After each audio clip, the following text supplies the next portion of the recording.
When I started in this business, I started mainly on restorations and not really custom stuff, but just restorations in general.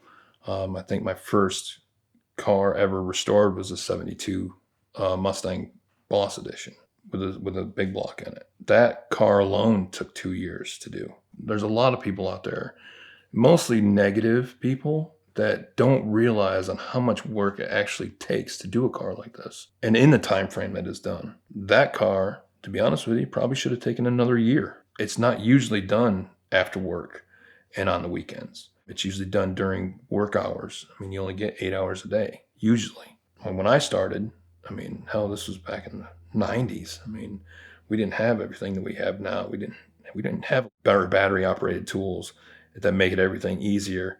And I grew up in the north, so it was even worse up there because everything is rusted and rotted and you replace everything. I'm starting to get back to a little bit like that now. I've neglected my own stuff, really. And my next project is my 69 GTO. It's going to be a monster. I'm going to make it perfect. And it's going to take probably 2.5 years to do because the whole car needs to be done. It needs new quarters, new roof. I mean, I basically bought a VIN number, but that's what it takes. I mean, there's not a lot of cars out there anymore that are like that. I mean, 69 GTO is a very desirable car, and I probably will never sell it. It'll probably be handed down to my daughter. How about other cars that I've done? I mean, I've done a couple Camaros. I've done a 56 Chevy Bel Air, a 58 Chevy Bel Air. I've helped on a couple Challengers. I haven't done restored one yet, but I would like to. Maybe a Charger or Challenger. I mean, I know they're getting rare, but I'd like to do one of those. I've never done one. I'm more of a Mopar guy than anything, but a lot of that stuff, like the Mopars, are real expensive nowadays, so it's kind of hard to even acquire one. I think it was about 2005. We got an Enzo in. The lady was backing out of her garage. The garage door broke, and it punctured the roof of the Enzo. It was a simple job. I wouldn't say it was really that difficult. It just basically comes in a kit and you just put the roof skin on, bond it together, and then paint it. That's all that was happened to it. I mean, it wasn't that big of a job, but it was something like that just to get your hands on it was impressive. I really, really enjoyed working on stuff like that. I think when you're home attacks your car, usually customers don't want insurance in the way, especially with the way Carfax is now, especially it's a multi-million-dollar car. They would just rather pay it and get it over with. I mean, even Porsche customers, a lot of Porsche customers, which is surprising. We just had a Porsche Cayenne, regular old Porsche Cayenne, $18,000 paid out of pocket. It's like, that's nuts. That's crazy to me. I say, why wouldn't you let insurance to take care of it? But you don't ask customers that kind of question. Just kind of just sit there and think about it for a minute. You're like, that's a lot of money just to be having a car fixed that you could have insurance take care of for $1,000, $2,000 deductible. The Enzo was probably north of 50,000. The doors were okay. It's just the center section was just damaged. We did have to put a windshield in it. But other than that, I couldn't tell you exactly how much it was, but I know it was over 50 grand just for that one thing, They give you gloves to work on this thing with. Same thing with Teslas. Teslas, you have to have special gloves just to touch the car. To do anything like a radar support, simple radar support, you have to go back and you got to down the system. They give you special gloves and stuff like that just to do that. Like we do have at the time at some of the shop, we do McLarens, which are amazing cars. I mean, they're impressive just sitting there. They look fast, And to have your hands on a car like that, it's impressive. Not a lot of people get to do it.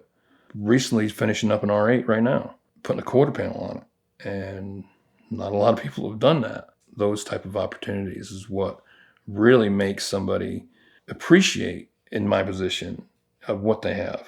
And the opportunities that we are given, you need to take them. Early in my career, I didn't take a lot of opportunities. Like I said, I was more of a backseat driver. I wanted to just do my work and go home. And that hurt me in my career a little bit. And I wish I'd taken some more opportunities to do more projects like this. I have had opportunities in the past, and I was just like, no, I'm good. I don't want to do that. It's been an experience, just to say the least, really is. When you get to touch cars like that, to put your name on cars like that, I mean, it's special to me. I don't know about other guys, how they feel, but just to say I've worked on race cars, to be a part of a race team is special to me. And it's not a opportunity I want to squander. Being a part of ACI is very, very special in my eyes, to me. And we do a lot. We don't just do Porsches. We don't just do Teslas. We do all sorts of, cars. Like I said, McLaren. I think Thomas has done 4 or 5 McLarens now. My first car that I ever painted, I remember it was a 85 Camaro IROC for my cousin. I did it black and yellow.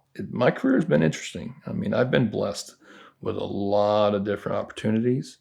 And I think this is probably one of the best ones I've ever had. And I decided to take it. I don't think I was going to sit back and let somebody else take the lead on this one. I've done that my whole career. I've just basically sat back in the shadows and just done my work and just, been like the low guy on the totem pole, but this was different. I mean, I was the lead guy and it felt good, but I don't think I'd want to do that again. It's a lot of stress. It's a lot of stress on somebody, especially working those long hours. I mean, you could ask my wife. I went in 1 o'clock in the morning and I would work 24, 36 hours straight. I've done that a lot in my life because that's what it takes to get the job done. I'm starting to wind down a little bit now. I'm not that person. I don't want to be that person anymore. I got a 7-year-old daughter that I have to think about, and that's one of the things about with the GTO that we're going to build it together. Probably full Hotchkiss suspension, braided brake lines. I mean, it's going to be a monster. It's going to be the best of my ability, and it's going to take a while.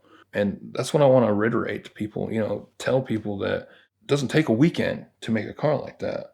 It takes time. I mean, if you want it done the right way, it takes time, and you need to know what you're doing, especially if you don't. Lots of bad things can happen. I'm glad that this project came out the way it did. Really impressed with it. I can't say enough about it. I really am happy about how this one came out.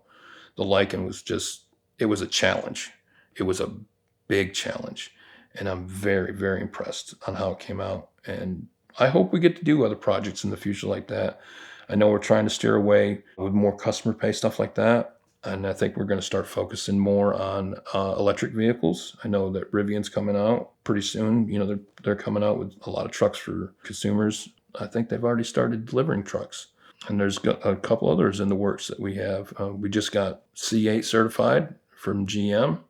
So we're probably going to start doing a lot more Corvettes. That's Alan's expertise. One of the other body guys that we have at the shop.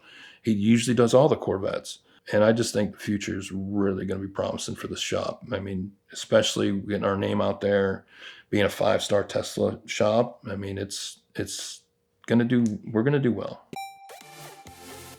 We love the team at Patrick Adair Designs because they make rings and other jewelry out of some of the most amazing and interesting materials on Earth and even occasionally from space. But they've honestly outdone themselves with their latest creation. They have made a series of rings using the aluminum that they cut out of an OEM wheel for a Bugatti Veyron.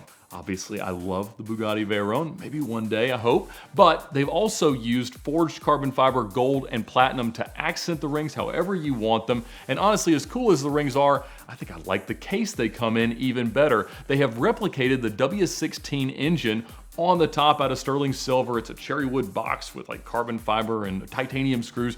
Super duper cool. So check it out now at the link in the description below to get yourself a super cool ring from a great company, Patrick Adair Designs. And if you order now during the month of July, you'll also get free at checkout either a carbon fiber ring or a tungsten pendant. So they've been a great supporter of VINwiki all these years, and they've created an awesome product here. So check it out now at the link in the description below.